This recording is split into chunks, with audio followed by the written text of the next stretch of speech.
Will about people what this die, means. do you think? Absolutely. I do not want to sugarcoat this. This is a fatal decision. Woke media and progressive Democrats are now claiming that President Trump is sacrificing gay kids to the culture war. Yes, seriously.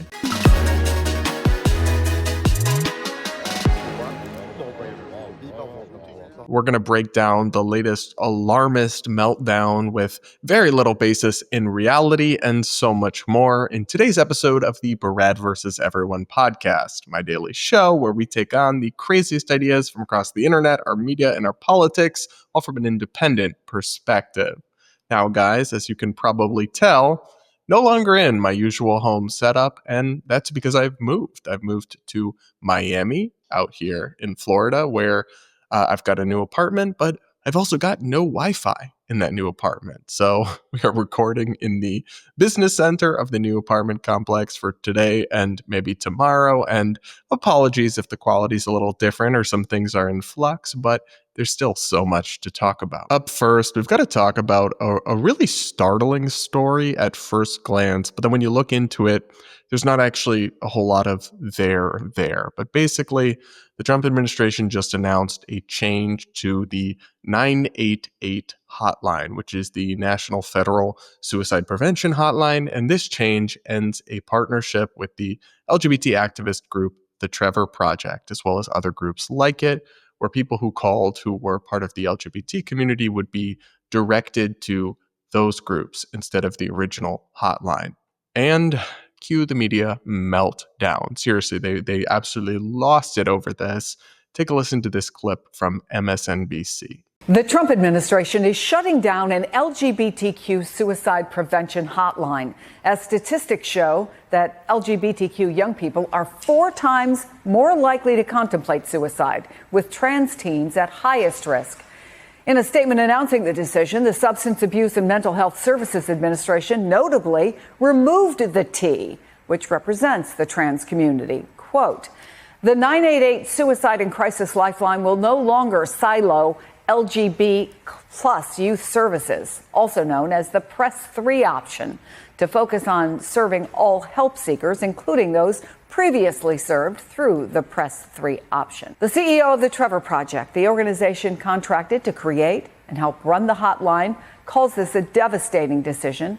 They join me now. James Black, welcome. Fear and outrage. Parents are outraged, supportive adults are outraged, but our youth, they are terrified. Will people die, do you think? Absolutely. I do not want to sugarcoat this. This is a fatal decision, and it's going to create a significant care gap with the youth who depend on these services year in and year out. So extremely hyperbolic claims here. This is a fatal decision that will cost people their lives. But quite notably, a fact that the MSNBC anchor did not point out is that this person is the CEO of an organization that is losing millions of dollars of grant funding because of this move. So they've got a pretty strong incentive to portray it in the most alarmist way possible. In reality, not much is actually changing. And we'll get into it and you'll see why the claim that this is going to cost lives is actually kind of ridiculous. Now, I also want to show you something from a CNN panel where this was discussed, where the anchor asked, and this is my favorite line, "Is the cruelty the point?" Take a listen to that. This was a lifeline for a very specific group of people who have very few people. If I called in, I could talk to basically anyone. That's true. But this is a group of people who needs a certain kind of advisor and counselor to understand the unique problems that they are confronting. And so this just feels cruel and, as you said, political. Is cruelty the point? Is it a feature or a bug? Now, it's not just the media who is melting down over this. It was also many Democratic politicians who came out with statements on Twitter and on other platforms that directly basically accused the Trump administration of killing gay and trans kids. That's really not an exaggeration. I'll read you a couple of those posts. Donald Trump wants to cut funding for the LGBTQ plus suicide hotline for kids. Senator Elizabeth Warren said, "This is a terrible decision that would cost lives." Meanwhile, New York Governor Kathy Hochul accused Trump of, quote, targeting suicidal kids. And a congressman named Dan Goldman, a Democrat, said, once again, the GOP is willing to sacrifice children for their insidious culture war. Now, nowhere in any of these tweets or statements did these Democratic lawmakers actually provide any evidence that the referral option to groups like the Trevor Project had reduced suicide among LGBT youth in any way. Of course, they didn't offer that because it doesn't exist. And I want to be clear before I give you my take on it, on exactly what it is that we're discussing here. Under President Biden, first in a pilot program in 2022, and then in full in 2023, a Press 3 option was added to the National Suicide Hotline. So when someone called in, they were presented with a series of options, and one of them, if they pressed it, would redirect them away from the federal hotline that helps everyone and offers high-quality services, specifically to hotlines operated by the Trevor Project and groups like it. Now, what the Trump administration is doing is ending that referral pipeline, taking away that button, and taking us back to the dark dystopian days of 2021. So not the end of the world, if you ask me, especially because the federal hotline will continue to provide services for everyone, regardless of their background, and nothing's really being shut down. Those LGBT groups will still have their hotlines in operation. The federal hotline will still be in operation. Just that referral button is going away. However, any LGBT teenager who wants to can still call the Trevor Project's hotline or another one of these groups' hotlines. There's not really any options that are being taken away. Just a referral option is what's going the way of the dodo bird, and frankly, for kind of good reason, which we will get into.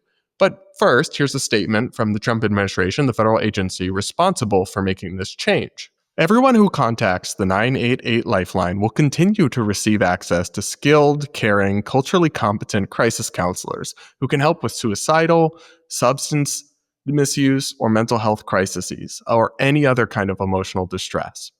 Anyone who calls the Lifeline will continue to receive compassion and help. So the hotline is still in operation for anyone to call and receive high-quality services regardless of their identity or background, and yet the Trump administration is literally being accused of child sacrifice. Is that not a tad melodramatic, a tad alarmist?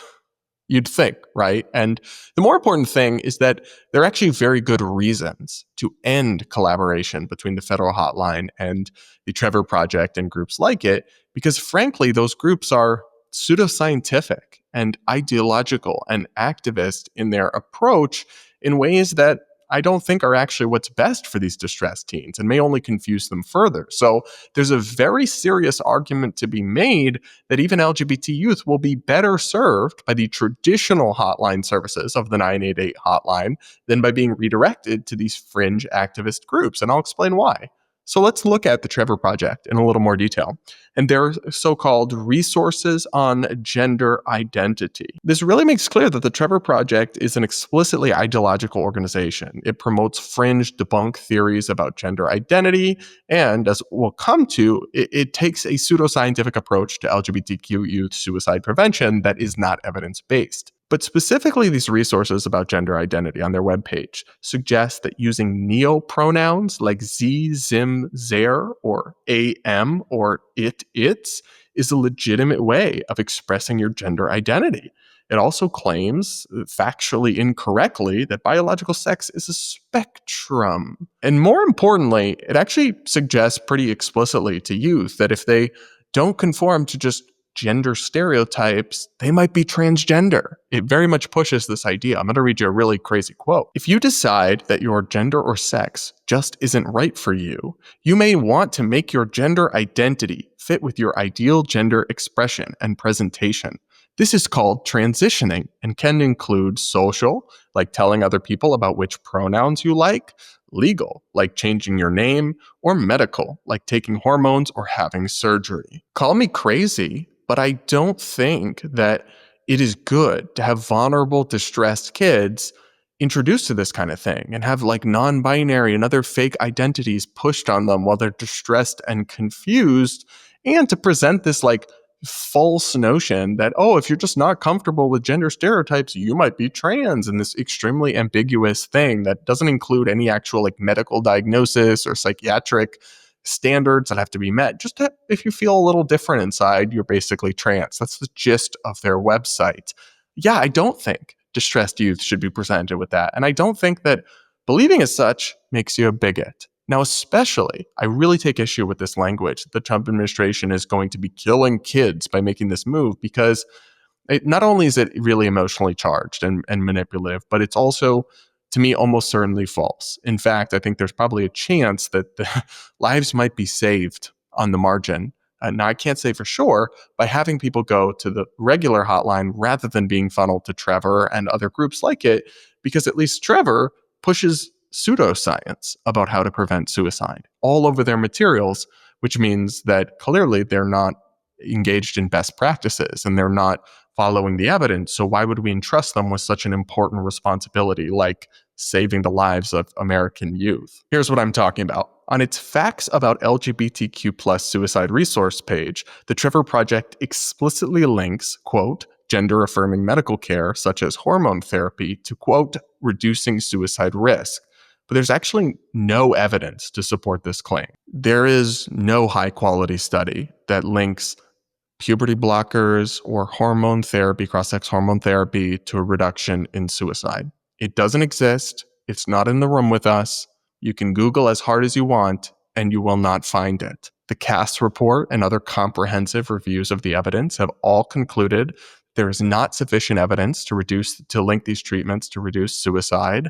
And even the ACLU lawyer Chase Strangio, I played this clip for y'all the other day, admitted before the Supreme Court, this is one of the craziest trans activists in all of America, that yeah, there's actually no evidence showing it reduces suicide. And yet, the group operating a federally referred and funded, they were getting tens of millions of dollars in grants, suicide hotline for LGBT youth, their whole thing is framed around this idea that gender transitioning is life-saving and these treatments reduce suicide, even though that's not supported by the evidence. So it seems pretty common sense to me that you wouldn't entrust them with such an important responsibility when their work and their approach to this issue isn't evidence-based. This is all complicated, but one thing really seems very clear to me, that this panicked media narrative and these hysterical and outrageous statements from Democrats are not justified by the reality of what the Trump administration is doing here. And I've been critical of him on many things, but to me, it actually seems like a smart move that follows the evidence and actually may help distressed kids, vulnerable kids, get better evidence-based care. And if you ask me, that's not child sacrifice. That's not an outrage. That's a good thing. But what do you guys think? Have you seen the stories about this and the media spin and the doom and gloom that's being spun about it? Do you support what the Trump administration is doing, or do you have still some concerns that I didn't address? Do let me know in the comments. Please do make sure you're subscribed if you aren't yet, and do hit that like button while you're at it. Remember, guys, to send in your voicemails for Voicemail Friday episodes. The link to do that is in the description. You can send me a voice note and tell me about like your personal life situations, your crazy kind of woke horror stories, anything going on in your life that you want to talk to me about and want my thoughts or advice on. You can send me a voicemail at the link in the description. And now we're going to talk about one more thing on today's show, and that is the looming election of a self-described feminist socialist who wants to globalize the intifada in New York City. So Zohran Mamdani, who I've talked a little bit on the channel before about, he just basically, we can't say for sure that he's going to become the next mayor of New York City, but it certainly looks likely because he won the Democratic primary. So he will now be the Democratic nominee for mayor of New York City, which means he will most likely win. And wow, there is so much to say about this topic because he is a honestly scary figure in how extreme and radical his ideas are. He actually kind of seems like a nice guy. He's very charismatic. I think he did a good job campaigning, but his actual ideas really, really frighten me. And we're going to go over some of them because it's a weird combination of like unhinged and dangerous stuff with also just stuff that's just goofy and absurd. So we're going to go through it, but then we're also going to talk about the right-wing reaction to him, to him winning the nomination, which I also have some problems with, actually. So we'll talk about that as well. But first, as far as his ideas are concerned, I mean, This is the guy who tweeted over and over again. And y'all, I've told you this before. The internet is forever. So be careful what you post. He tweeted over and over again how he wants to defund the police and build a socialist New York. That's a direct quote. And some of the tweets about this are cartoonishly goofy. Queer liberation means defund the police. Together, we can tax the rich, heal the sick, house the poor, defund the police, and build a socialist New York. And even, because there was some debate about when people say defund the police, do they really mean defund the police or do they mean something else? He said, nope, we want to defund the police. And what makes this so funny is that most low income, most minority people actually want more policing in their neighborhoods. They do not want to abolish or defund police. And that is a very radical fringe view that, while I'm supportive of some police reforms and some criminal justice reforms, I think is totally misguided and kind of tells you how radical it is, how radical his ideology is, linking that to queer liberation or whatever. Queer people, which is not a thing, but like gay people, if that's what you're talking about, don't want no police. They don't want a defunded police department. Actually, if someone breaks in their home or someone tries to mug them or anything else, they would like the police to show up and do their jobs. And the places that have lapsed in enforcement of basic rule of law and policing aren't lovely places to live for anyone, queer or not. It's not just this one thing. This guy is Zohran Mamdani. He has a lot of views that I think can be described as luxury beliefs, what the critic and writer Rob Henderson identified. Here's a video that he did for the Times discussing this phenomenon as applied to Zohran. Socialism. Terrifying word. That's Zohran Mamdani, and he could be New York's next mayor. And like most socialists, his luxury beliefs will harm the working class. Luxury beliefs, a term I coined years ago, means opinions that confer status on the upper class at little to no cost for them while inflicting serious costs on the lower classes. In this context, the very people who back Mamdani are the ones who most resemble him. Overeducated, affluent, and eager to prove their virtue at someone else's expense. Take, for example, Mamdani's plan to freeze rents. Without raising rents, many landlords cannot afford to maintain their buildings, which leads to apartments becoming run down or empty. This is one reason why, ironically, cities with rent control policies have the lowest levels of affordable housing. It's a policy that hurts working-class families the most. Then there's Mamdani's push for free public buses, a plan that would cost $630 million per year. An analysis by the Transportation Research Board found that some public transit systems that have experimented with or implemented fare-free policy have been overwhelmed by the presence of disruptive passengers, including loud teenagers and vagrants. This too would make life hard for low-income people who depend on public transit every day. So yeah, maybe socialism for New Yorkers is a terrifying word. I thought Rob kind of cooked with that. I thought he ate, because it is a good point. This dude has a lot of goofy views, like government-run grocery stores that are going to run massive losses for taxpayers and put small businesses and bodegas, a lot of whom are run by low-income people, by immigrants, by people of color, out of business. He wants to freeze rents, which, again, that really does sound nice, but has very disastrous economic consequences that make the problem worse, not better. I believe he wants a $30 minimum wage, which is outrageously high and will price people out of the job market and lead to higher prices where it is implemented.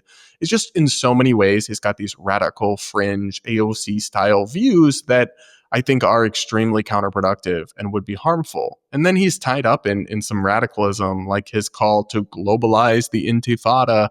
And look, I can understand how people feel supportive of the Palestinian people and their cause, but to use rhetoric like that people understandably associate with waves of terror attacks, the intifadas in Israel, is indicative of a very extreme position that I think people can understandably be concerned about, as is this other thing about Zohran that he's been very clear about, wanting to use taxpayer money to fund gender transition treatments and services for adults, yes, and for kids. Here's a clip of him talking about that. And one of the things that we've said, beyond saying that we're going to make a sanctuary city for LGBTQIA plus New Yorkers, beyond saying that we're going to establish an office of LGBTQIA plus affairs, is also that we're going to provide $65 million of funding for gender affirming care, the same amount of funding that the federal government was threatened to pull out from local providers for that kind of work.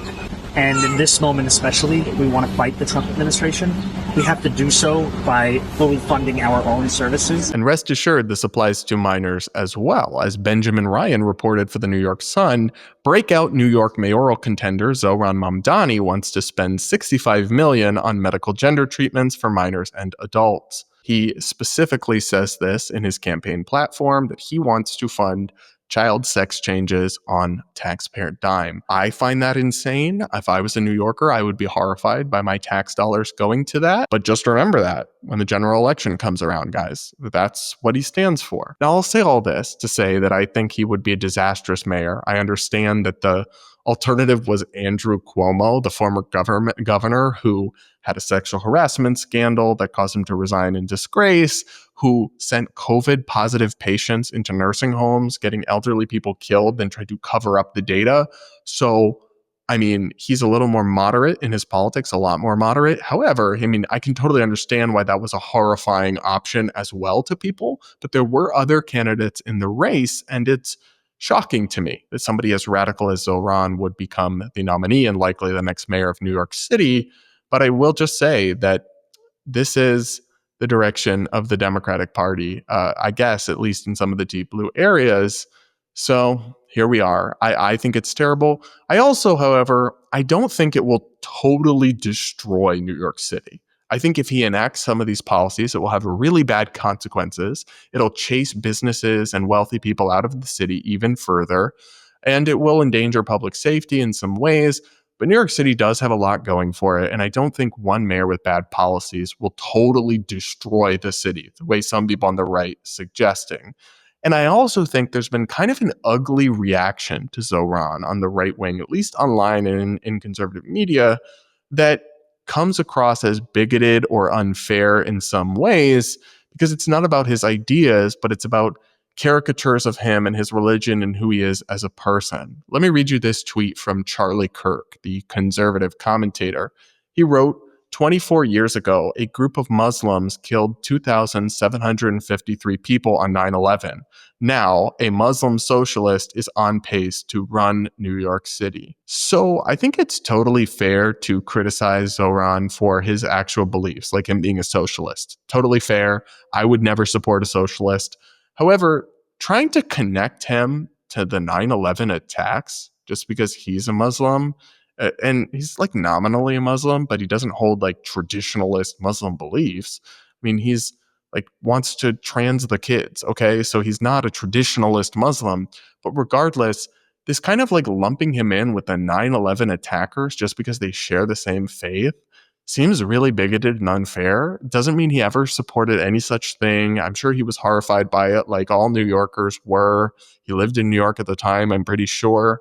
I just think it's really ugly and nasty to try to pin blame on a whole group of billions of people for something that a group of them did. I mean, you could certainly apply that logic to Christians in a way that would also be very unfair and I think very bigoted. Now, you could criticize Muslim beliefs, and I don't think that's like Islamophobic or a form of bigotry, but not all Muslims hold the exact same beliefs. And to the extent that Zohran Mamdani is a Muslim, he seems like a liberal Muslim in his views, which is why other posts like this one from Jamie Michelle, the founder of Gays Against Groomers, also seem silly to me. She replied to somebody who was congratulating Zohran Mamdani, who wrote, a Muslim Democratic Socialist has won the New York City primary for mayor. And she shared this meme that says gays for Islam and then Islam for gays, and then shows some people hanging. I guess I understand the point applied to like a global context, that there's Islamic nations, majority Islamic nations, that kill gay people. But Zohran Mamdani doesn't support that. He's like cartoonishly woke and pro-queer and is like a hardcore ally. And just because he's a Muslim doesn't mean he agrees with those countries that do that, when his whole career and record is a very different approach. This just seemed like not fair as a line of criticism against him at all. And when there's so much actually there to work with, reducing yourself to stuff like this seems ridiculous. There was also a push by a lot of like nationalist far-right Republican types to blame the election of this radical guy in New York City on immigrants, basically saying like, oh, immigrants invade America and then vote for us to become a left-wing socialist hellhole. And I don't think that's a totally imaginary concern, but I think in this case, it's not factually true. But that didn't stop White House advisor Stephen Miller from tweeting, the commentary about New York City Democrats nominating an anarchist socialist for mayor omits one point, how unchecked migration fundamentally remade the New York City electorate. Democrats change politics by changing voters. That's how you turn a city that defined U.S. dominance into what it is now. There is a lot there that doesn't make a whole lot of sense. One of which is that New York City has had a huge amount of immigrants and immigrant-born population for a lot of the 20th century even. You can go very far back, and the share of immigrant-born or foreign-born people living in New York City was even higher than it is now. And also, more importantly, the people who supported him tended to be affluent. He won many majority white districts. Like, you can't blame this on the immigrants, some of whom probably supported him, but many of whom supported Cuomo, and many of whom didn't vote in a Democratic primary.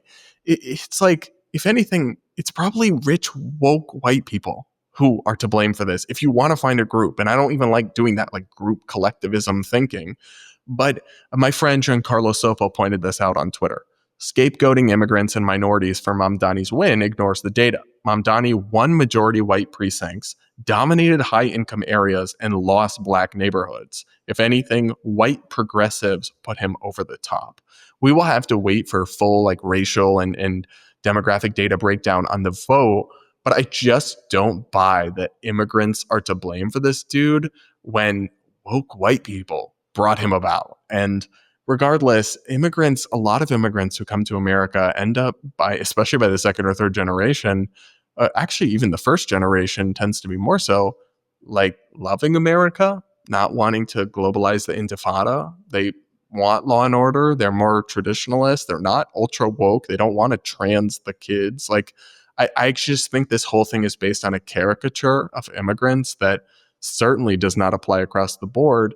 And I think blaming immigration for why our parts of the Democratic Party and our national politics are running so far to the left, they're just totally losing the plot, is a cop-out, because it takes accountability from the predominantly native-born woke people who are actually running that side of American politics off a cliff.